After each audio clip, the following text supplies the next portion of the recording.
History remembers the emperors who built Rome, but it has forgotten the survivor who gave them a reason to exist.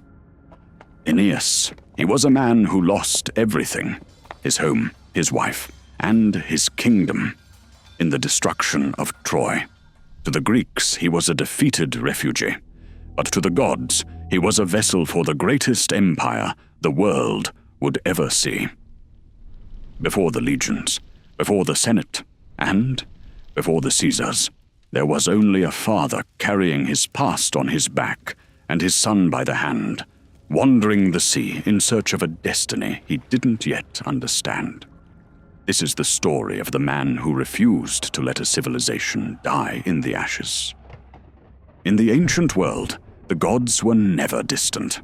They intervened openly in human affairs, guiding heroes, toppling cities, and shaping destinies that stretched far beyond a single lifetime.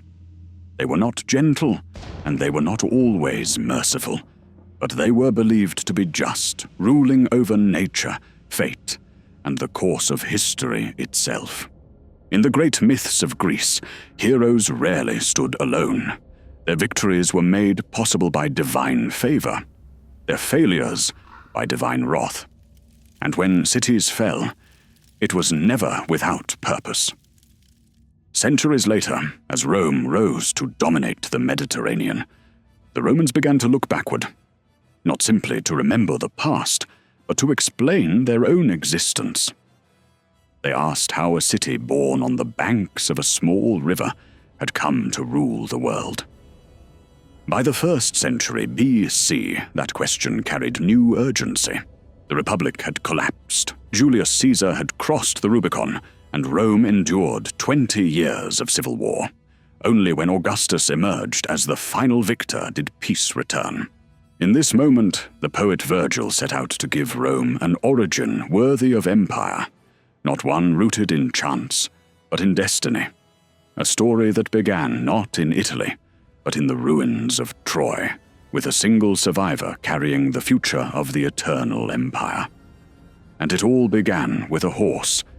More than 1,000 years earlier, a coalition of Greeks laid siege to Troy for nearly a decade. The expedition owed its existence to the machinations of 3 deities, Juno, Minerva, and Venus, locked in a rivalry over who was the most beautiful. Not even the other gods dared judge them, so the choice was given to a mortal shepherd named Paris. On the slopes of Mount Ida, the 3 goddesses approached Paris. The young shepherd had no qualifications beyond his remarkable good looks. Each goddess offered him a bribe. Juno promised dominion over Europe and Asia. Minerva promised wisdom and supreme skill in war, and Venus promised him the most beautiful woman in the world. Paris chose Venus, earning the hatred of the other goddesses, especially Juno.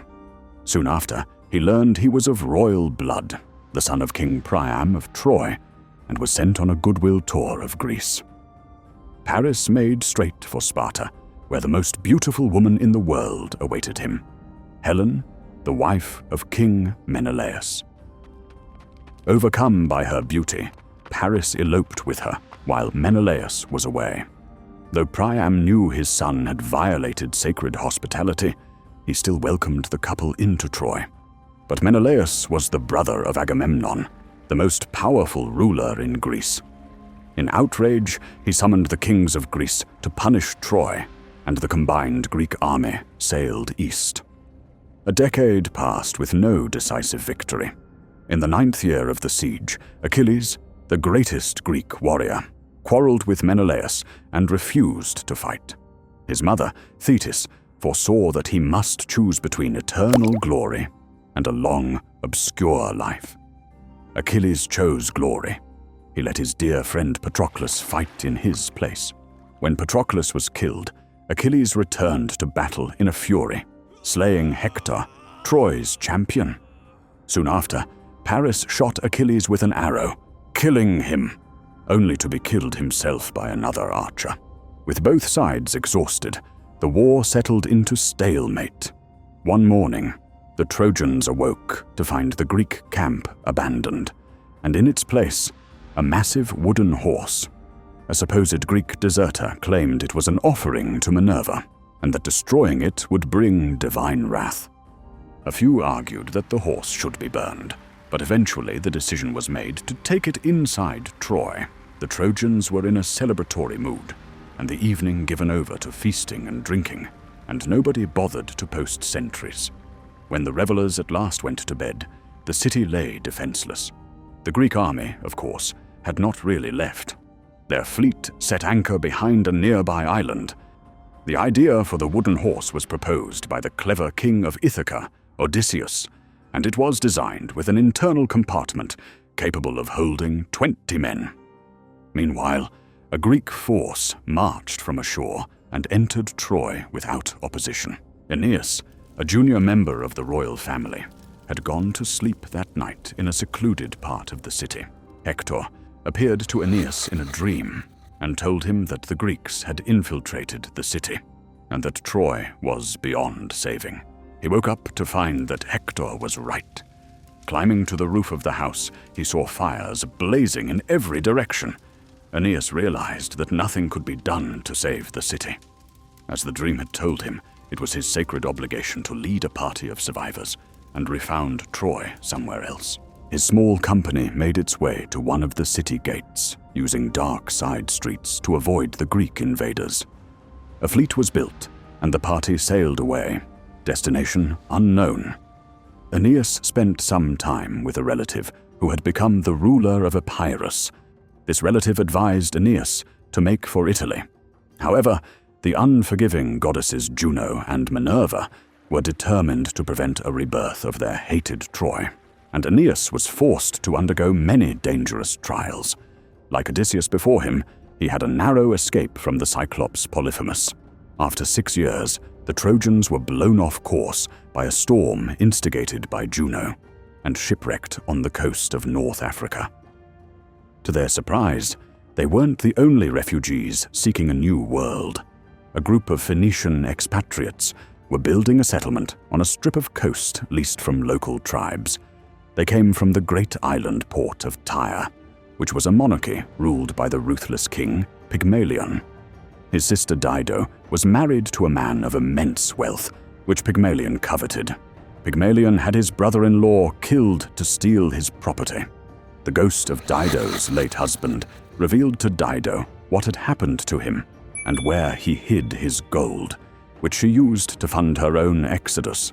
The Phoenicians were at work building their new city, Carthage, when the Trojans arrived, exhausted. Dido welcomed the Trojans warmly, and when she heard their story, she pitied Aeneas for all he had endured. But this created a dangerous problem for Juno. Jupiter had already decreed that Aeneas would one day found a line of descendants destined to build a new empire in Italy, an empire far greater than Troy had ever been. If Aeneas could be tempted to remain in Carthage, that future would die before it began. No Rome, no glory, no empire to rival the gods' own ambitions. If Aeneas stayed, Juno realized he would marry Dido, one of her favorites, and rule over Carthage, one of her beloved cities. It wasn't the future she wanted for him, but she resigned herself to seeing the two of them joined in marriage. Arrangements were made with the cooperation of Venus, and the Queen of Carthage duly fell in love with Aeneas. On a hunting expedition in the hills, Juno arranged for a fortuitous thunderstorm, and the couple took refuge in a cave where nature followed its pleasant course. Jupiter reassured her. Aeneas's fate would not be broken. His line would rise in Italy, and from it would come a people of unmatched power, conquerors of the seas and the earth, masters of law and engineering, the builders of roads that spanned continents and armies that no nation could withstand. Rome would not merely survive, it would reshape the world, and no mortal longing, no queen's sorrow, and no rival suitor would stand in the way of that future. Jupiter sent Mercury to Aeneas with a stark reminder. Carthage was not his home, and lingering there meant abandoning the destiny laid out for him in Italy. He knew he had to leave, but he dreaded how he would break the news to Dido. He tried to defend his decision, insisting that he was simply obeying Jupiter's command. He told Dido not to torment herself, and that his journey to Italy was driven by fate, not choice. In her despair, Dido ordered a great funeral pyre to be built, claiming she would burn Aeneas' belongings to purge her grief, but this was only a ruse. She climbed the pyre herself and took her own life. With her final breath, she cursed Aeneas and his descendants, declaring that Carthage and the future Roman people would remain enemies for all time. At long last, Aeneas and his companions reached Italy. As they sailed along its western coast, after 7 long years, the Trojans finally disembarked near the river Tiber. They were greeted by Latinus, the king of the Latini, a tribe living between the Tiber and Anio rivers. Thanks to his wife's influence, his daughter Lavinia had been promised to Turnus, the young and energetic chief of the Rutulians. The king changed his mind, though, and gave Lavinia to the Trojan newcomer. War was unavoidable, and Aeneas killed Turnus in single combat.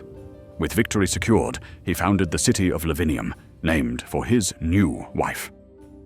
But the fighting with the Rutulians dragged on, culminating in a brutal battle along the river Numicius.